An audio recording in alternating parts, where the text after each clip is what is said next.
that's the highest calling I can have. I'm never going to be a clergy, but by doing what I do now, I'm serving my fellow man, especially my fellow veterans and first responders. And I really can think of doing nothing better than being of service. It's true for me in the military, working in healthcare, trying to improve patient outcomes, and now being able to bring such an amazing, beautiful experience to people to improve their lives, to help them heal. It's the ultimate for me.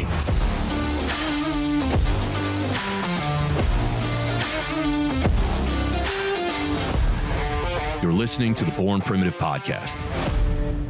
Good morning, everyone. Welcome back to the Born Primitive Podcast. How we doing, Tony? Morning, Bear. Spring's coming, man. We're feeling it. Yeah. Got the vibes. Hey, I got the garden ready and the seasons are changing. Wore shorts yesterday. We're there, man. Yeah. But really excited for today's guest. And, as you guys have, seen from tuning into previous episodes, we've started to get a little bit more into some of the stuff in the plant medicine space, which Tony is a huge proponent of, and he's introduced me to that. And we had the previous episode of my psilocybin journey down in Jamaica. But a really unique guest today. I'll give the intro. We have Jay Kopelman on, who's a retired U.S. Marine, Lieutenant Colonel. He's also the executive director of the Mission Within Foundation, which is dedicated to supporting veterans and their families, especially those affected by trauma. After 21 years of service, Jay transitioned into leadership roles in healthcare innovation and veteran entrepreneurship. As a combat veteran, Jay advocates for psychedelic therapy, having personally used it to treat PTSD and TBI. He's also a New York Times bestselling author, From Baghdad with Love and From Baghdad to America. And last, he's an avid outdoorsman and jiu-jitsu competitor. So, Jay, really excited to have you on. Thanks for coming on. Yeah, thanks very much, Bear. Really happy to join you guys. And I'm sorry I couldn't be there in studio this morning, but this week has been just a week full of one of those days. All good, man. No worries there. Really appreciate you coming on. And, I understand, as a Marine veteran, you saw some combat, which led you down a road that eventually landed you doing some ibogaine treatment. I definitely eventually want to get to the ibogaine stuff in the psychedelic space, because that's, a really top of mind topic for us right now here at Born Primitive. And hopefully, Tony, something we can be a small cog in a big wheel of changing the stigma potentially tied to plant medicine and how, much of an emerging thing this can be for not just the veteran community. Like I feel like the veteran community clearly is like a good group to kind of introduce it to, because I think it becomes more palatable to the public, especially to Washington, if it's like, if it's helping veterans. So if we can kind of leverage the veteran community to grease the wheels for an outcome where everyone can have access to it, like that's ultimately where hopefully it will go. But, we want to play a very small part in bringing that mainstream as it emerges. I know they're doing the stuff in Texas right now with the legislation there, and it's looking really good. But so, Jay, long-winded question, but could you give the listeners a quick background on you, in your time as a Marine, and to the extent, what you're willing to share, what your experiences were, overseas in combat, and how that kind of set you on the path that you eventually went down that landed you, eventually exploring the psychedelic options. Yeah, sure thing, Bear. I'll try to do this as quickly as possible. So, as you said, 21 years. I retired in late 2006, early 2007 timeframe. I had been selected to stand up MARSOC by General Halick, who was the commanding general for that whole endeavor. Ended up retiring and had seen, some pretty intense combat in Fallujah, especially. I served there. I went over to train Iraqi Special Forces, my last tour in Iraq. And then the Battle of Fallujah kicked off in November of 2004. And I was assigned to take an Iraqi Army battalion into Fallujah to link up with 1st Battalion, 3rd Marines for mentoring in combat situations. It was, Fallujah, they said, was the most intense urban combat Marines have seen since the Battle of Way City in 1968. So you can imagine it wasn't a walk in the park by any stretch. Lots of combat, ambushes, firefights, RPGs coming in. The Iraqis were not well trained. They were sent to us with very, very limited training, and they were terribly afraid, which is understandable going into combat for the first time. It's not, it's not something you really relish or look forward to. We're trained for that. It's what we want to do. It's when you put on the uniform and, as a SEAL, you want to get some. But then reality hits. And after having a few, hand of God moments in combat where I shouldn't be standing here talking to you right now, you quickly have these come to Jesus moments where you find God and you become a believer. It doesn't help the trauma, though. One of the most traumatic things I think we saw was as we were rolling down a road in Fallujah one morning, we saw an enemy combatant lying in the street, and his body is just convulsing and jerking. And as we got closer, we're like, this guy's dead. Like, he was a big fat guy, the fat was coming out of where the hole where his head should have been. And all of a sudden we see a dog come out from between the guy's legs. It was buried shoulder deep in his torso, eating his insides. These experiences, I can still picture it as clearly today, 21 years later, as though I was still there. So I came back, I thought everything was fine. I was totally fine. Everybody else was messed up. There was nothing wrong with me. But then the anger starts, the guilt, the self-hate, and life isn't so wonderful. I ended up getting married in 2006. My son was born in January of 2007. And, we kind of went on as a family for a while. And then the little things would set me off. Like, why can't a drawer be closed all the way? Why is it left open half an inch, right? Why aren't doors closed? Why isn't the house straightened up? My then wife was dealing with an infant. We were both older at the time. I was already 47 when he was born. And so, it's a challenge with any child, but especially when you're older and you're kind of set in your life, things get disrupted pretty quickly. So I was not easy to live with. I had a lot of angry outbursts, a lot of periods where I'd just kind of go dark and not talk or communicate in any way. And then things really kind of culminated one day when I decided to just I'd be better off and my family be better off if I just start my SIG and call it a day. Fortunately, just thinking about my son kept me from doing that, but things really got much worse. And in early 2015, my wife finally had enough. She said, "You got to go." And I did. So I started seeking help. The VA was putting me on a cocktail of medications that weren't really helping. I had a therapist who I saw every week for a couple of years, doing talk therapy, which helped a little bit, but it certainly wasn't a solution to anything.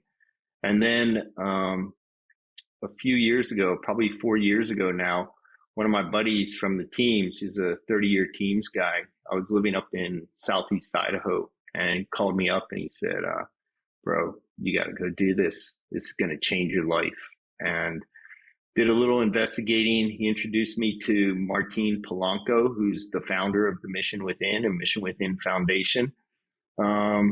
The stars and planets never really aligned, and so didn't take advantage of it then. But in 2023, I was making a recommendation for a buddy of mine to another organization called Boot Campaign to be a personal trainer, do online training for veterans all around the country.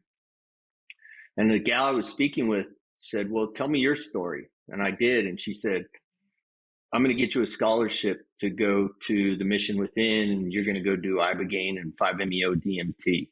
So that was like in August, September of 23. I ended up going to the Mission Within in March of last year. So just a year ago, actually this weekend, a year ago, is when I went to Mexico to do my Ibogaine and 5-MeO retreat.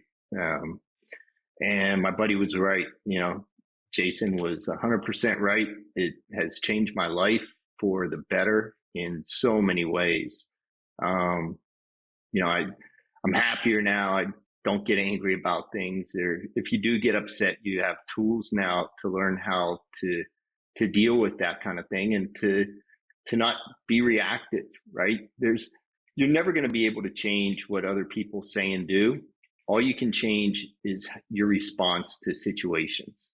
And by doing the medicine, by having the meditation coaching, the therapy integration sessions, it's just a game changer. And you understand at that point that you can live a really happy, fulfilled life, that the way you interact with people completely changes. My relationship with my son is so much better. I mean, there were a few years where he didn't want to have anything to do with me at all.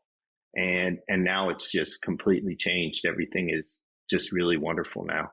March of last year is when you went down for the Ibogaine treatment. In between, let's use like the 2014 period where your wife left you, and then so that's a 9-year gap.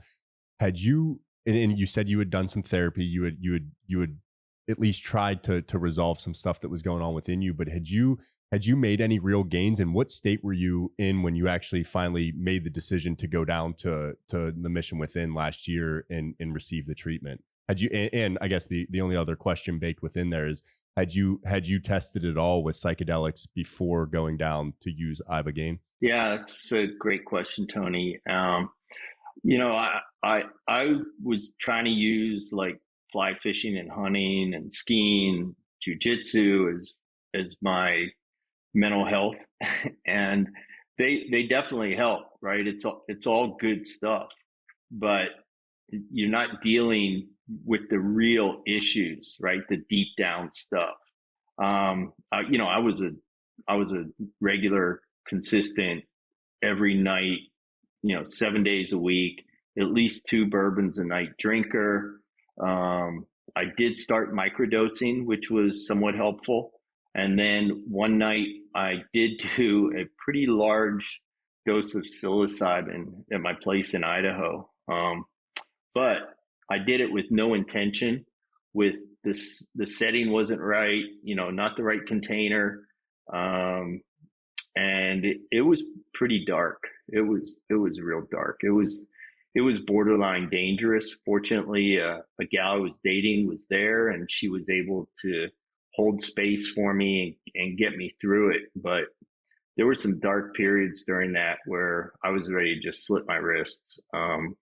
So it's really important for anybody, if you're going to do psychedelics, to make sure that you do have the right set and setting. And by that, I mean, you've got to set your intentions, what you want from the medicine. You can't just go into this blindly and start taking a bunch of psychedelics and think everything's going to be okay, because, as you know, Bear, from doing the psilocybin now, and Tony, from your experiences, you guys know that the medicine's going to show you what you need to see. It's not what you want, right? You don't get a choice. You have no say in the matter. The medicine shows you what you need. So yeah, I had done some of that, but not in the right way. And so it wasn't as beneficial as it could have been. And when you did the Ibogaine and the 5-MeO, leaving there, what were some of like the biggest takeaways? And, for me, my journey was just, now a month ago. I'm still pulling out nuggets of, oh, that's what that meant. And I'm, as Tony, you've said, that can go on for years. And there were a lot of things that were very clear immediately that I'm like, oh, that's why I think like that. But even right now, things are still coming to light. So as you left that place, I guess, what were the main kind of revelations that you had? And, eventually then I also want to get into the integration, after you left, because I think that's so critical. As we know, you can't just do it and be like, I'm good now. You have to, you have to start using those tools and recognizing that you have them now. But what was that like for you leaving there? Yeah. So when I left there, you're still in what they call the pink glow, and that lasts for maybe 6 months even. So I was, you're somewhat tired, but euphoric at the same time. You feel really wonderful. Your whole view of the world has changed, but with the Ibogaine especially, it's very visual. At least it was for me. Some people, it's not. And everyone's experience is different. So anybody listening, please don't take my experience as this is what it is for everybody. But I did have, as you talked about, the visions or the symbolism that accompanies doing the medicine. And the Ibogaine lasted for me 12 hours. So during that, the whole thing kind of played on a loop. And there were things there, some of the symbolism, it took me 4 or 5 months to figure out exactly what it was. So one of the things I saw during my journey was I kept seeing this merry-go-round. And to me, that was saying, you've been doing the same things over and over, and it hasn't gotten you anywhere except to this spot right now. So now it's time to do something different. Let's get off the ride and let's make some big changes. So that was one thing. The other thing that really confounded me for months was during my Ibogaine journey, I kept seeing my son at various ages throughout his life. But every time he'd get really close to me, he'd be wearing a clown mask. And I just couldn't figure out for the longest time what that was supposed to indicate to me. You can ask the medicine what things mean, but I was just so engrossed in the experience that I didn't even think to ask. I just went with it. And I finally figured out, at least to me, what it meant was that I wasn't seeing him for the person he really is. So, guys like us who have been college athletes, we've been top performers in the military, been in combat, come out the other side. If you have a son, you often expect that kid to be your mini-me. And my son isn't. It's like I couldn't figure out, why doesn't he like the things I like? Why doesn't he do everything I do? And, it's good that he doesn't because he's his own person. But with that said to me, I wasn't seeing him for the person he really is. And once I could get past that, it just made my relationship with him that much better. If it's possible, I loved him even more for the person he really is instead of the person I was expecting him to be when he was born, if that makes sense. Yeah, that's really powerful. And did you feel, as somebody who saw a lot of combat, and as you kicked off with, like, saw some just egregious things that the average person probably can't even relate to, did your experience at all encompass that? And I say that slightly smiling because, as you said, there's people, you often go into a ceremony, even people with a lot of trauma, thinking that, like, oh, that's definitely going to be the focus of it. And for some people it is, but it's also always surprising to see how individuals can have this background that you would think, like, that's going to be the thing they go in there and address. And then the actual experience maybe for a little bit they touch on it. But as you said, the medicine's going to give you what you need. And for a lot of people, that can be very different than what they think they're going to end up seeing in there. So just, personally, I'd love to hear, did that at all bubble up, kind of the things you had done while in the military, or was it a completely different, just a different experience outside of that? Yeah. So, you hit on some good points there, Tony. And I would say that for me, there was no military stuff that came up. One of the guys on my retreat was, he had spent 8 or 9 years deployed, either as a soldier or as a contractor. And for 12 hours, he saw dead bodies. In mine, it was, kind of like a really beautiful setting. There was some harsh stuff, of course, like this big guy all dressed in black with a big black hat with a big wide brim, coming at me with an axe. And all I could take that to mean was that he's there to cut away the old so that the new can be born or can grow.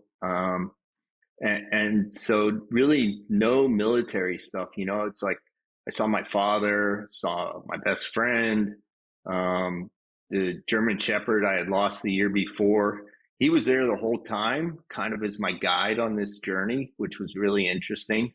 And then there were some things there that just made no sense at all to me in any way, shape, or form. And I still don't know why they were there. It was like these two blue cartoon dolphins that were just kind of swimming around a lot. And I'm still baffled as to what that means. But 3 times during my experience, I felt the bed that I was lying on, my mattress, levitated.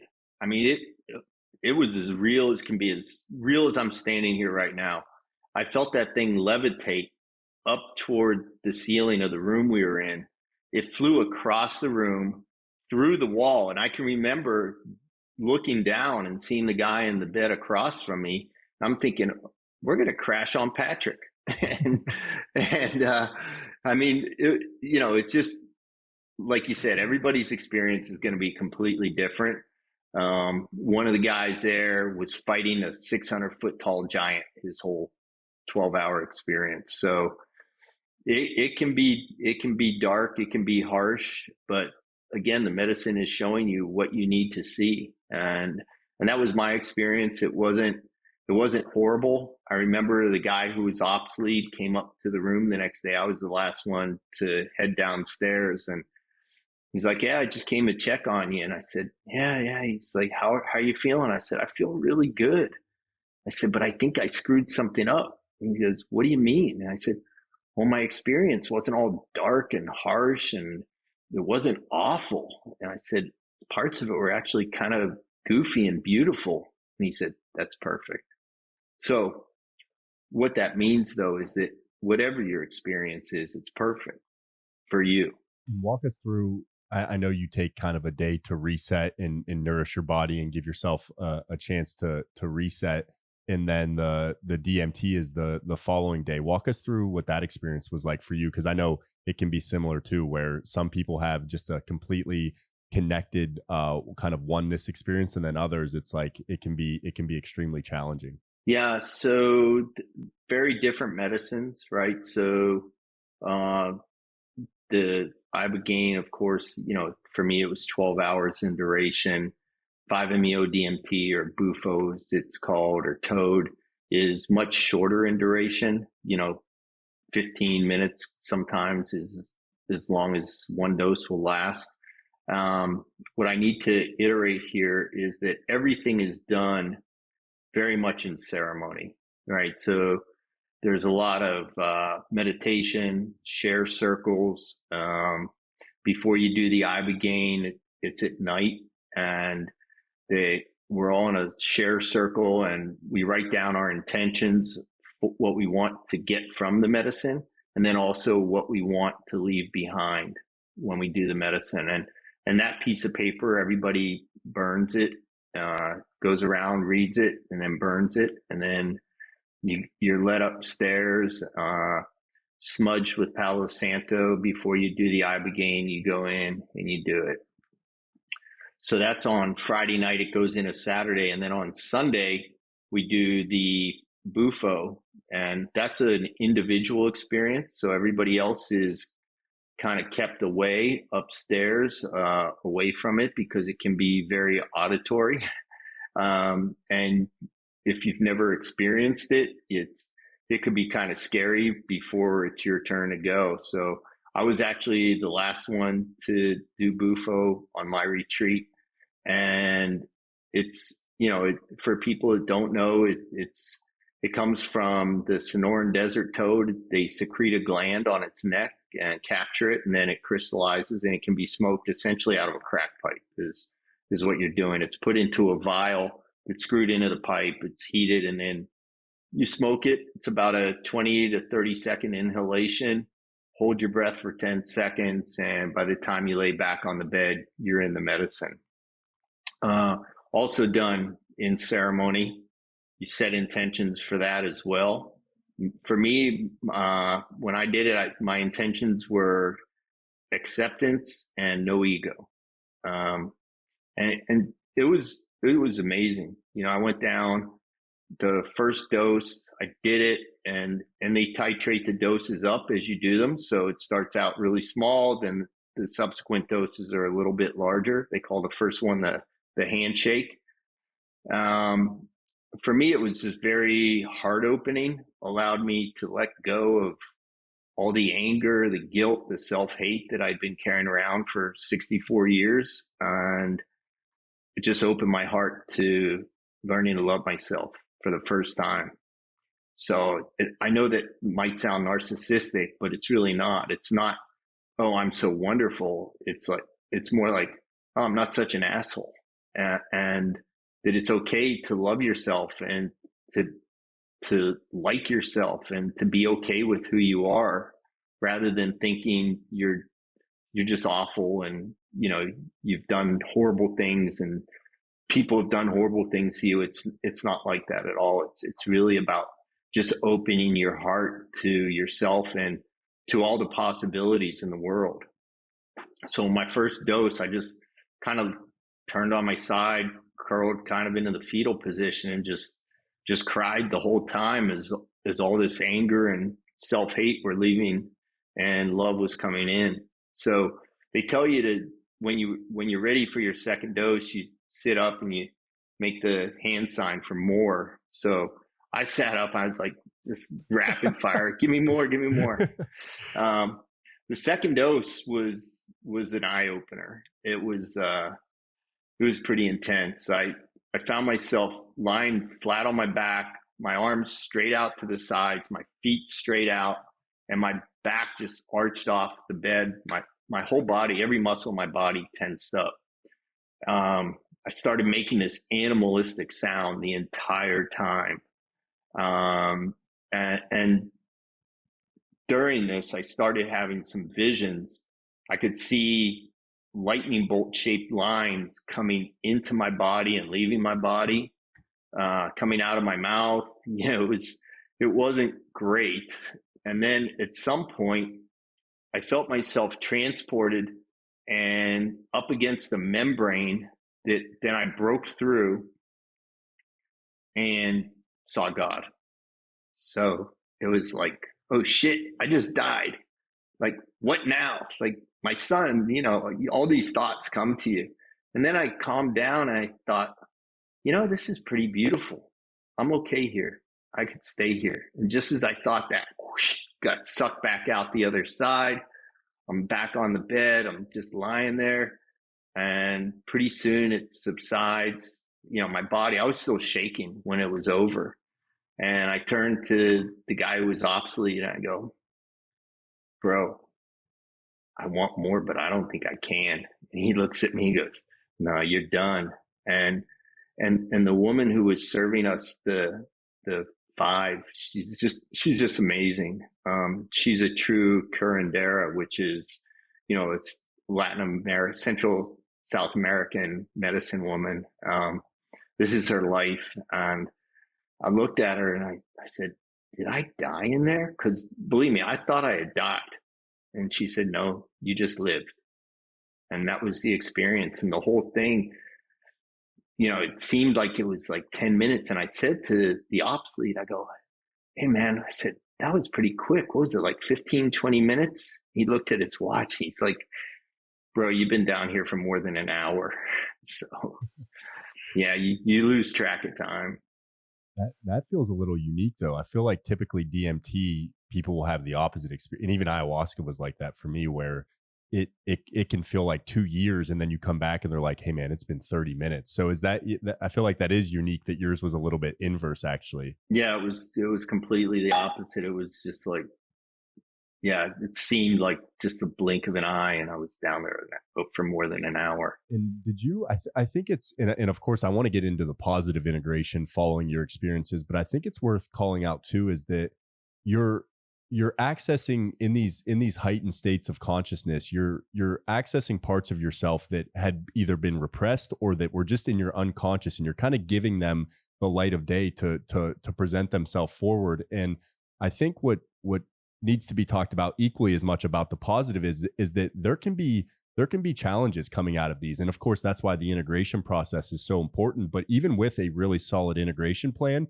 there can be things that bubble up that you didn't know were there, and now that you have to wrestle with a little bit. So I would love to ask you, did you have anything following your experience? Because I know it's glorious to talk about the things that are really good, but did you have anything following this experience that, hey, it's been a challenge like this, because it's only been as you said, your year anniversary is coming up. So I would love to hear if there's anything that resulted from your both DMT and Ibogaine experience that it's been a challenge or something that you've really had to give focused attention following these sessions.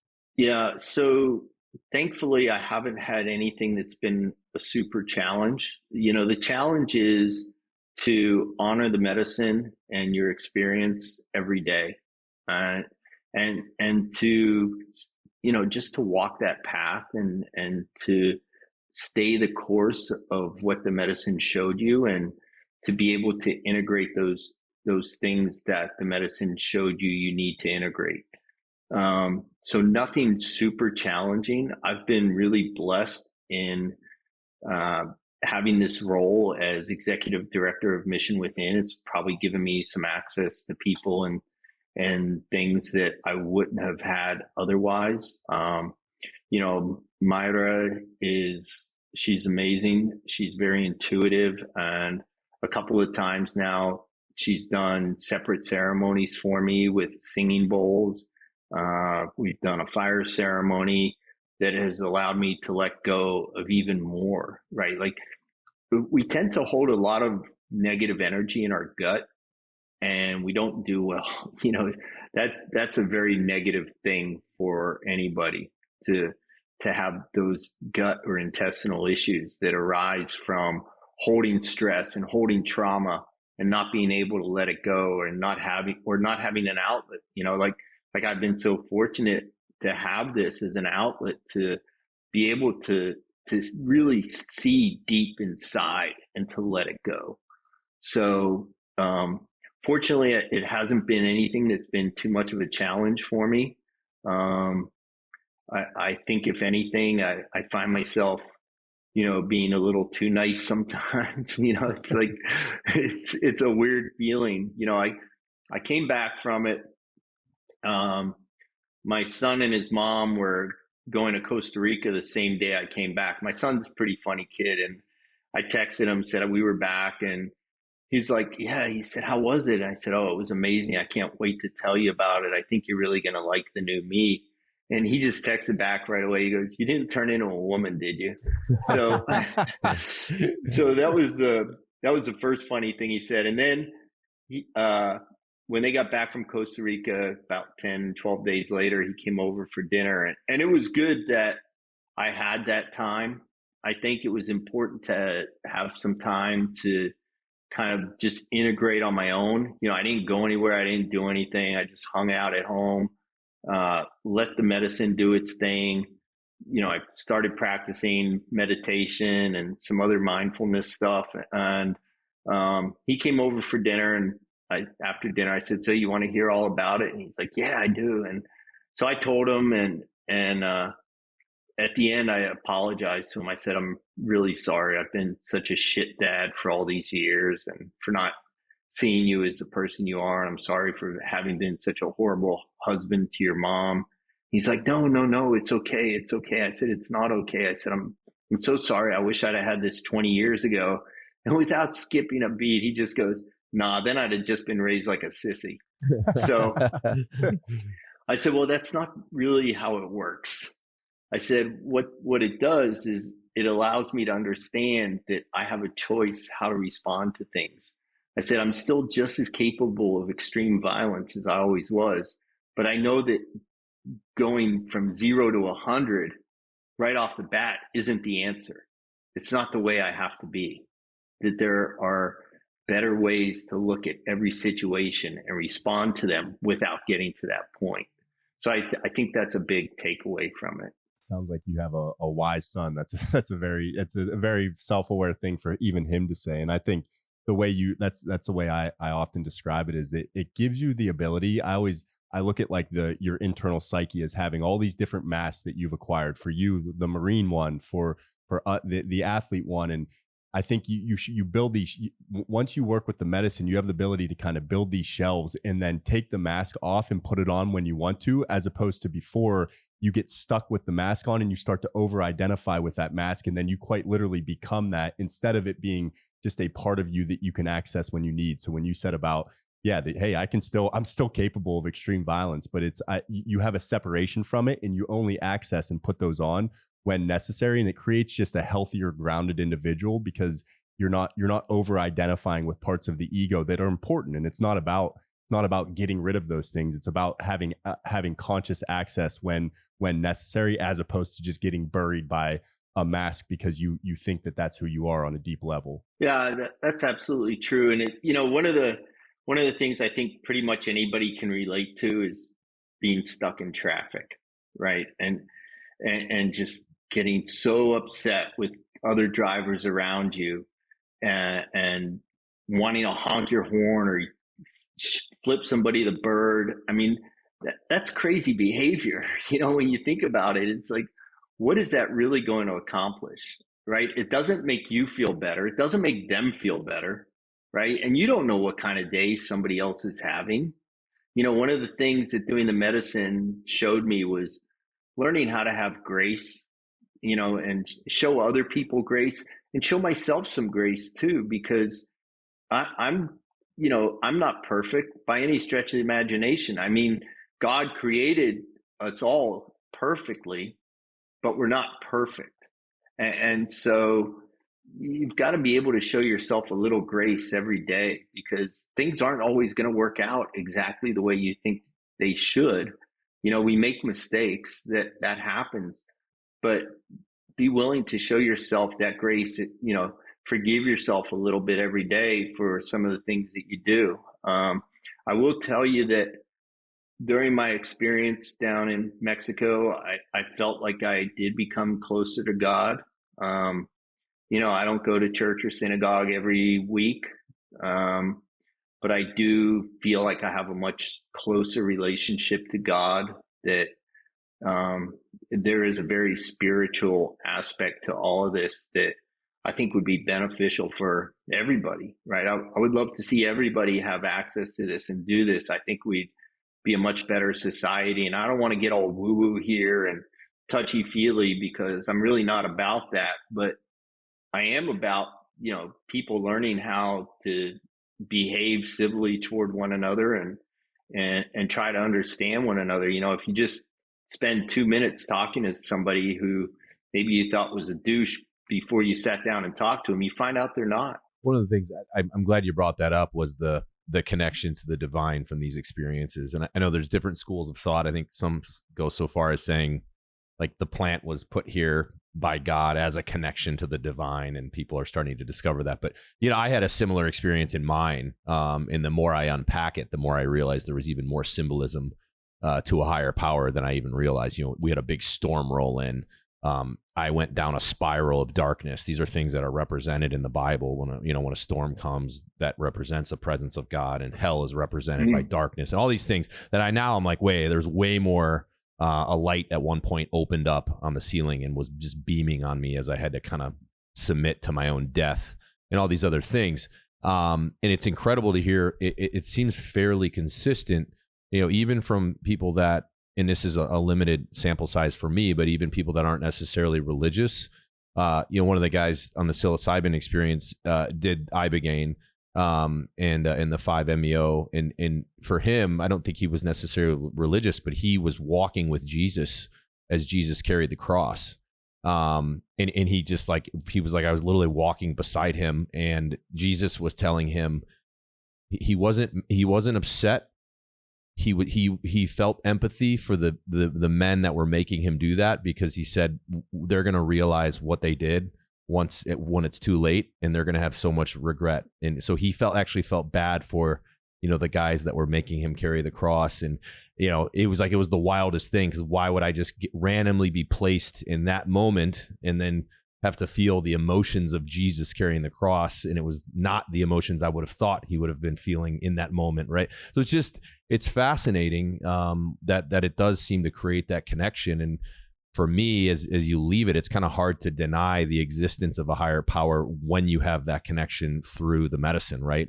So I appreciate you sharing that. And like you said, regardless of how religious or spiritual people are, it does seem to peel back at least some acknowledgement of that higher power, whatever that is, to each individual person. But and I think that's a net positive for people and society, even if it's made up in your head, right? If which I don't think it is, but that still makes you strive to be a better individual and put faith and trust in the direction your life is going to go, and allow you to be more at ease with whatever's going to happen is going to happen, and you can't control it. So just kind of submit to the waves of life, so I appreciate you sharing that.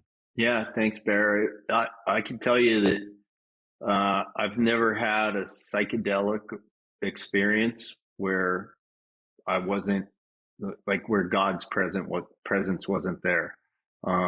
Even with the singing bowls, that there is a presence of a deity, of God, and it's undeniable.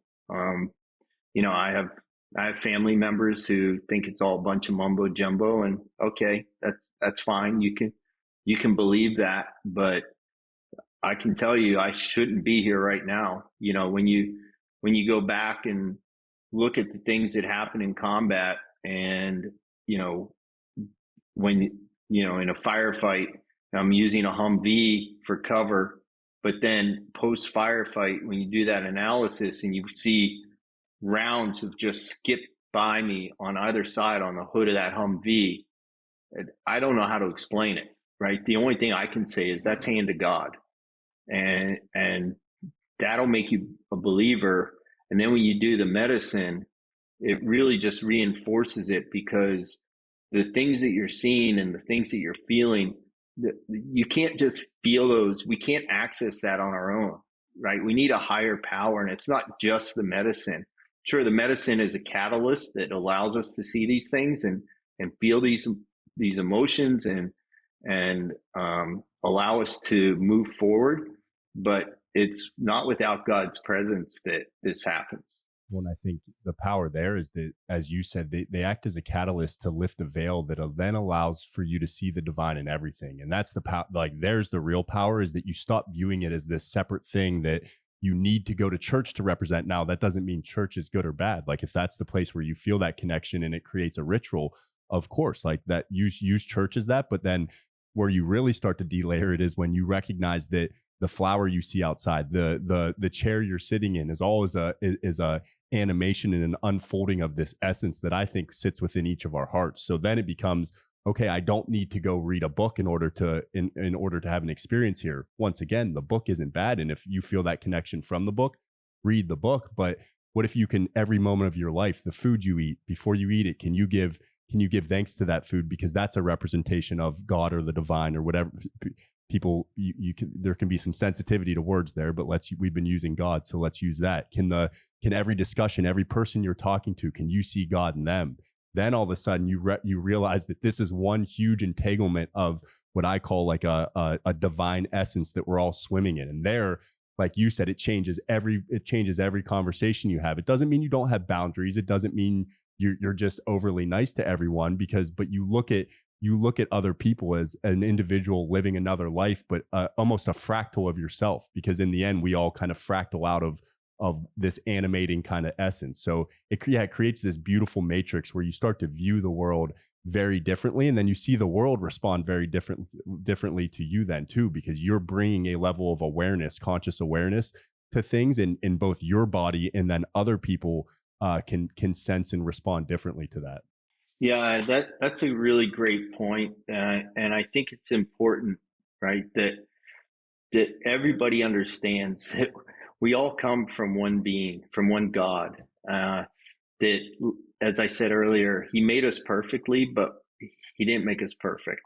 And so whatever the case may be, we do have our flaws, but we do have to look at one another and say, that person that I'm sitting across from, or that person on the airplane with me, they were made by the same God that I was. And we all come from him, and we should all be here to, in some way, serve God and serve one another, right? To me, that's the highest calling I can have.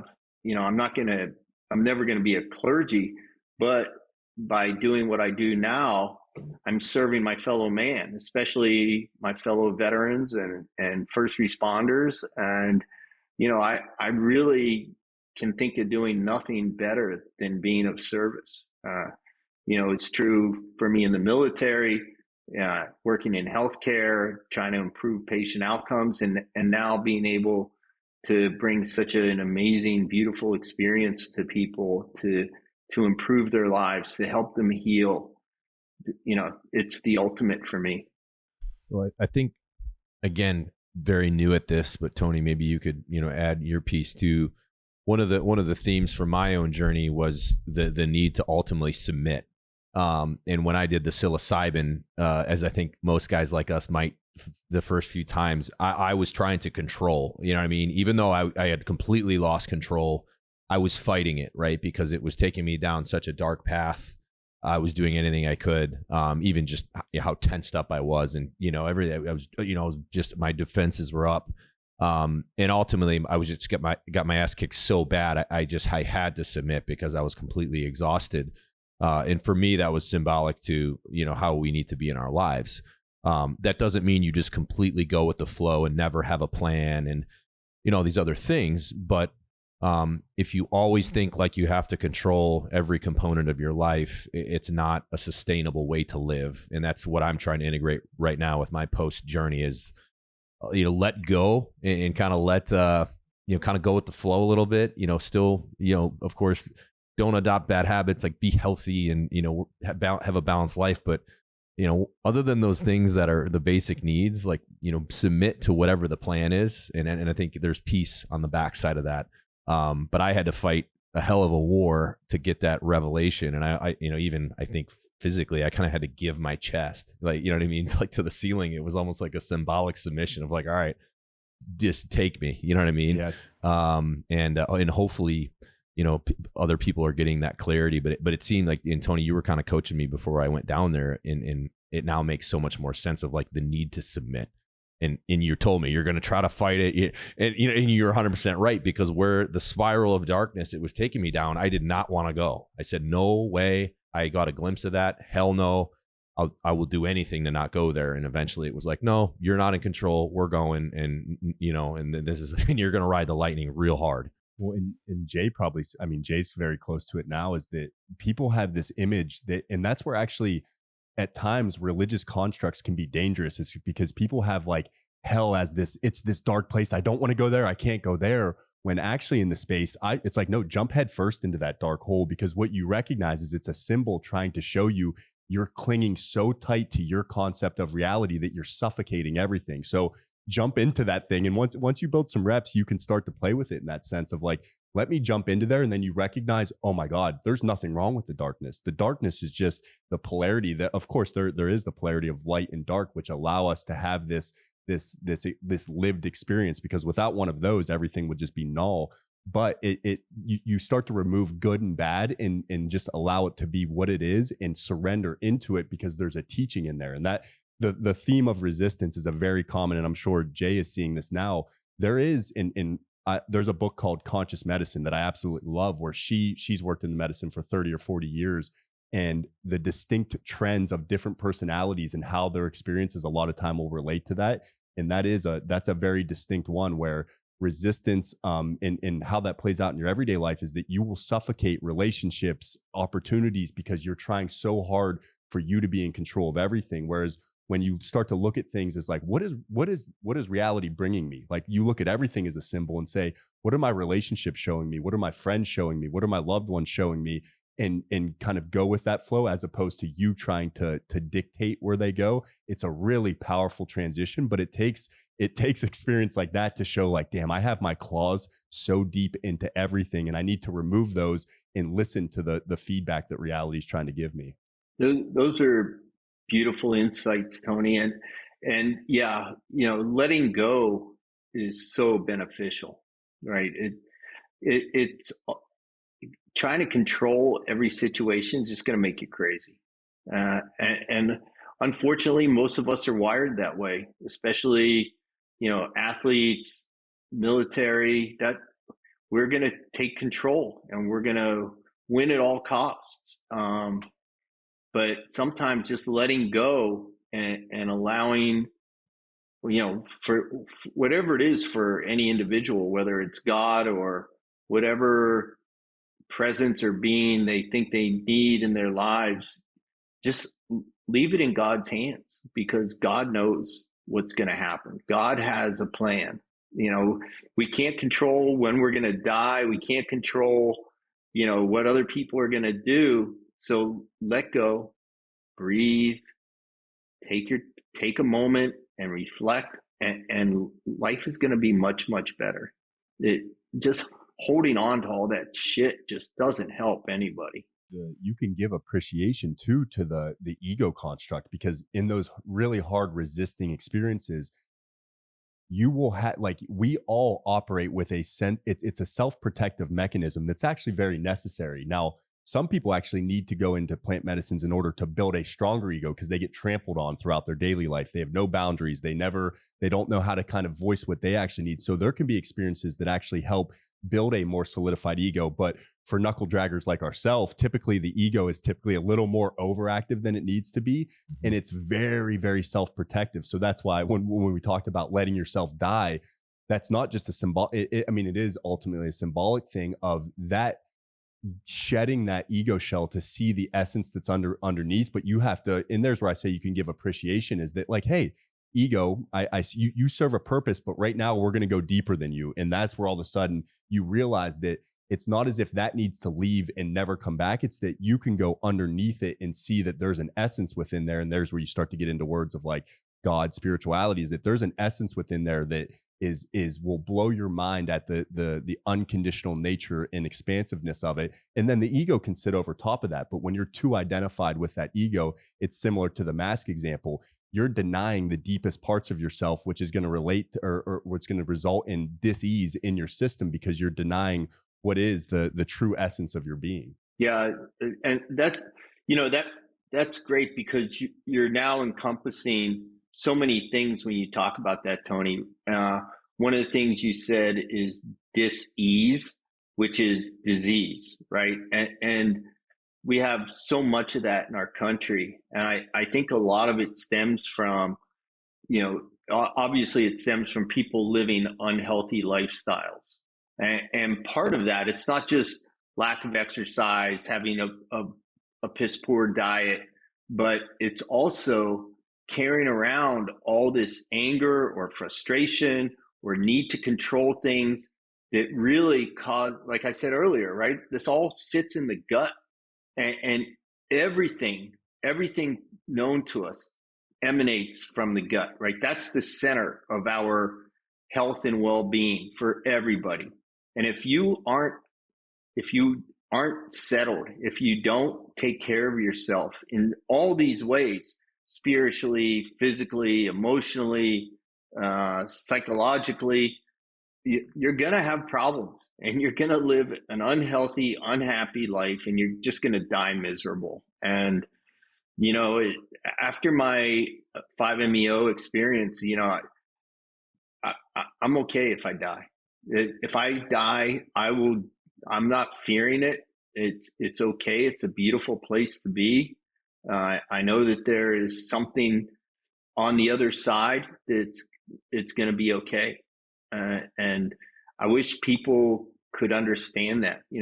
We're all so afraid of dying. I'm on my second cancer now, and I was able to finally finish my chemo just the beginning of this month. But I've learned that, by living healthy all the time, and I've always lived a pretty healthy lifestyle, I think that's helped, right? Having good nutrition, exercise, getting outdoors, doing the things you really love and not letting anything stop you is a big part of living a longer, happier life. And it's like people will say, well, how can you have leukemia and you do jujitsu, but you're going through chemo? And it's like, how can you not? How can you not just continue to live your life and be happy for the things that you have? Be grateful. I wake up with gratitude every single day, regardless of the situation, just because, it's beautiful. It's a beautiful thing to be able to have a sense of purpose and do what you love and help others. For me, I just can't imagine looking back that I would have lived any other way. Jay, obviously we appreciate you sharing so much. And as we zoom out on this, I kind of talked about it in the beginning, is my hope, having all three of us experienced various forms of plant medicine, with ibogaine being the most powerful, that this needs to continue to progress in the direction it's going. And, Jay, I would envision a world potentially, imagine if we could rewind the clock back 30 years and this would be mainstream by then. I mean, imagine if you had your Fallujah deployment and seen major combat, and there's enough data now on the medicine to know, okay, this is rock solid, it's safe. Imagine if the guys coming out of that deployment as part of their post-deployment cycle and reintegration into society, you go straight to, an ibogaine facility with your platoon and you guys all do it, right? And then you reintegrate. Now, this would be, of course, we're a long ways away from that. But imagine if that had been integrated for the GWAT, and it was SOP, platoon SOP, that hey, fellas, even if you're not a woo-woo guy, we're all going to this place. We're there for a week. You're with your brothers. And then we're going to reintegrate, and then there's an integration plan on the back end with therapists and this and that. I mean, how many lives would that have saved that have been lost to their own hand? It's obviously lofty, but when you have the breakthroughs and the stories like we're hearing with you and so many guys, it's those stories are the norm, not the exception, right? And now we talk about people who are battling opioid addictions. People that are heroin addicts that do one dose and they're immediately cured. And I think if they do a second dose, that percentage goes from 85% up in like the high 90s, right? From the Rogan episode we listened to. So it's like, it's such a positive thing. And it looks like the stigma is being lifted, which is great. And I think that's why I love the fact, one, they're doing it in Texas, much good old boys in Texas. It's not like it's in Colorado and it's like the hippies are doing it. It's like, hey, this is veterans in Texas.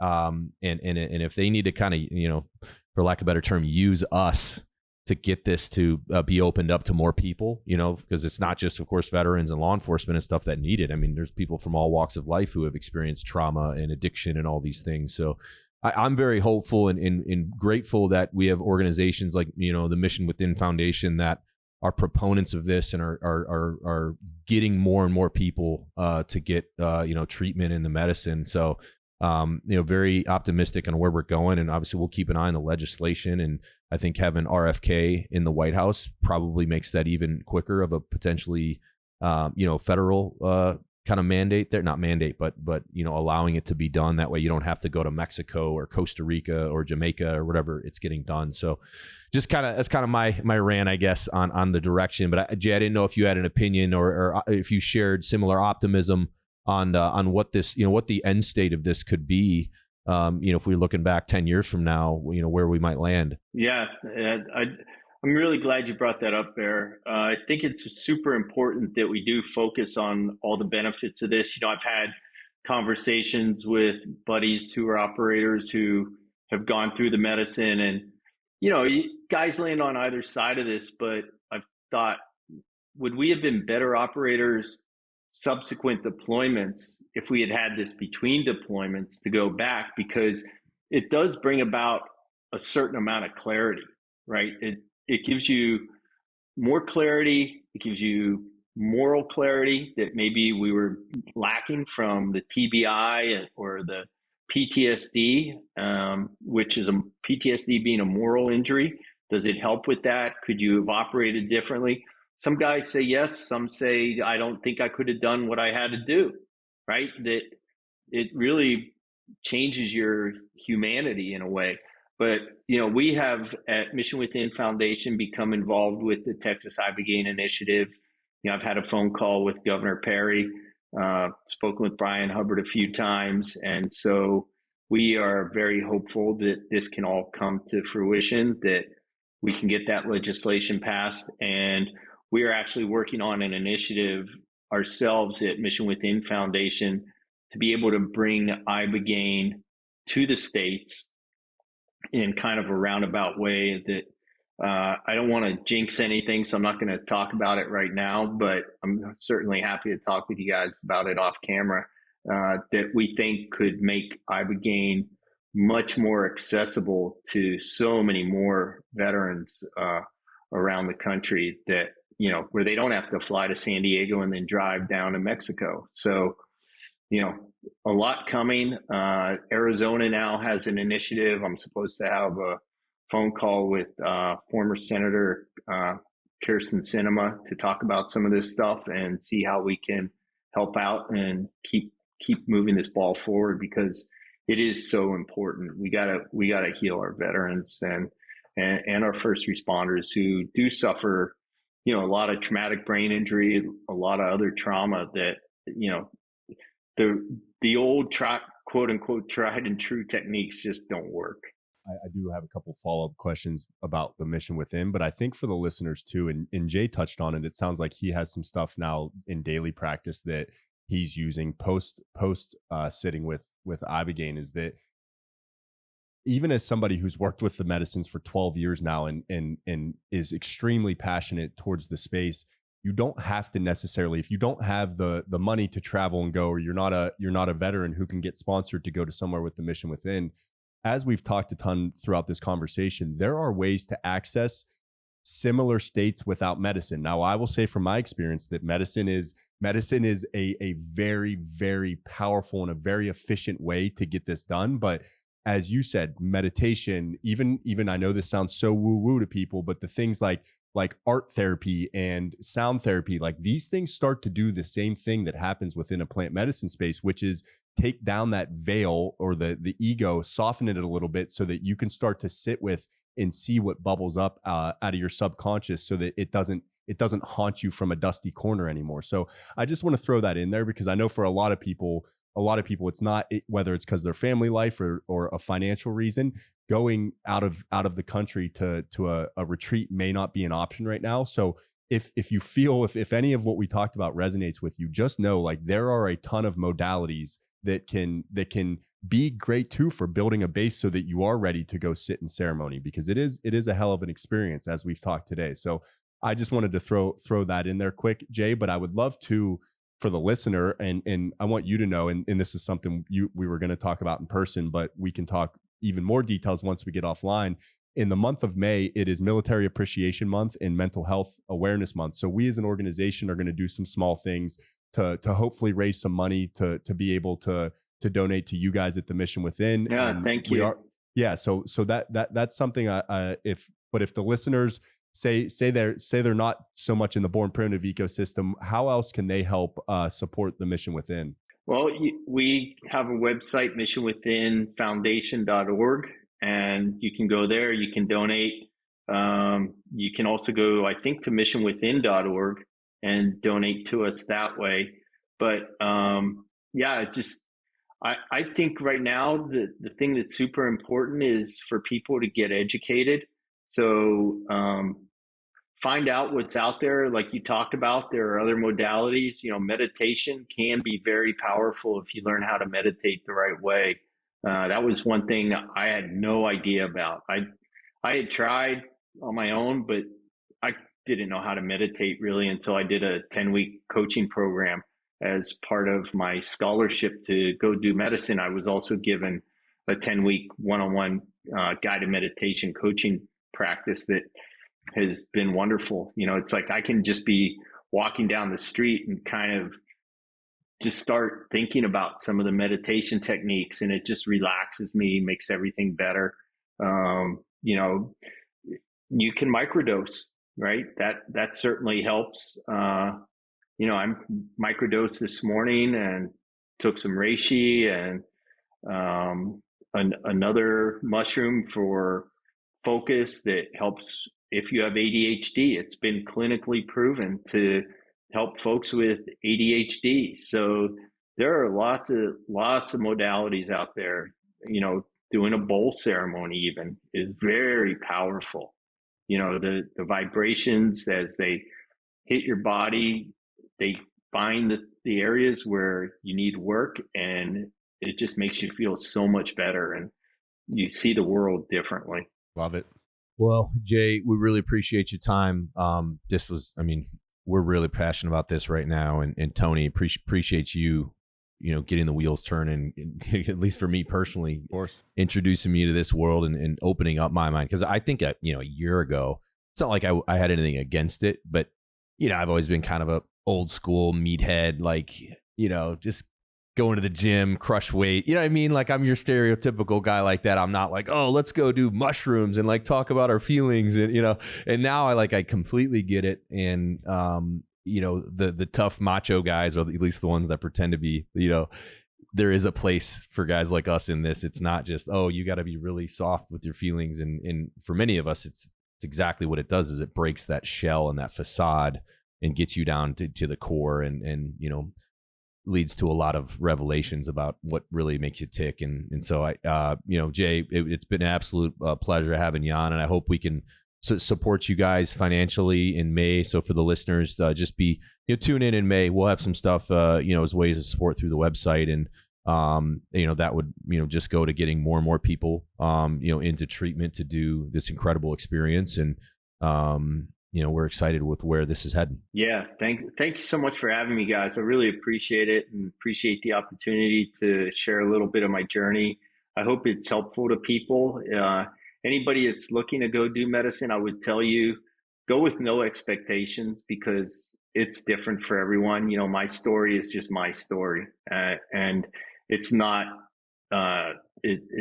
indicative at all of what your experience would be. And Bear, I hope we get you down to Mexico one of these days. Come do Ibogaine and 5-MeO. If you want to have your mind blown, it'll do it. And it's not hippie shit, as you know now. Oh, I know. Yeah. And I think that the last thing I'll close on, because you brought it up too, Bear, is that we are still fighting a stigma from like the 60s, where culturally, and there's some, you really want to delayer this, like there was some CIA involvement even in this, is that like there was this stigma created around the anti-war movement that like they tied psychedelics to. But for me as a student of the game, I think what can be really powerful is to study indigenous cultural use of this, because there you realize that like something I think we're really lacking from today's society, amongst all this incredible advancement in technology, and I'm certainly not anti that, is that we've kind of disconnected ourselves from the communal aspect that these plants are really good at driving. And I bring that up because you study indigenous culture, the warriors, the men, like they were all using these because it drove such a strong communal bond between the other warriors, the wise elders of the community. So this shouldn't be like, we like to get really myopic and look at this over the last 70 years. It's like, no, expand that view and realize these have been used for thousands of years by indigenous cultures who, yeah, they didn't have an iPhone, but when you look at like their ability to connect as a group and their ability to thrive as a community, these plants and these experiences are really powerful. So many cultures use this as a rite of passage. At the age of 18, you went through an iboga ceremony in West Africa. So like at 18, that was your initiation to becoming a man. So I just bring that up because I think it is easy to be like, and I appreciate you saying that, Bear, that like this was so outside, like I'm this type of guy, but it's like, that's more, we're using such a myopic cultural relevance for that when you expand it out, you realize these medicines or plants, whatever you want to call them, have been used for thousands of years in very, very both medicinal and then communal aspects that I think we culturally as a people need to get a little bit back connected to, because we're so disconnected right now. And that leads to so many downstream negative effects on both the psyche and just the human body. Yeah. What's really cool about the medicines too, when you do participate, is there are second and third order effects, right? It doesn't just help heal you. It helps the people who are in your close circle, 100%. right? Like and it helps you establish better relationships, right? Like I have sabotaged every relationship I've ever had with a woman, right? One way or another. It has failed until my most recent one. And I never knew it could be like this.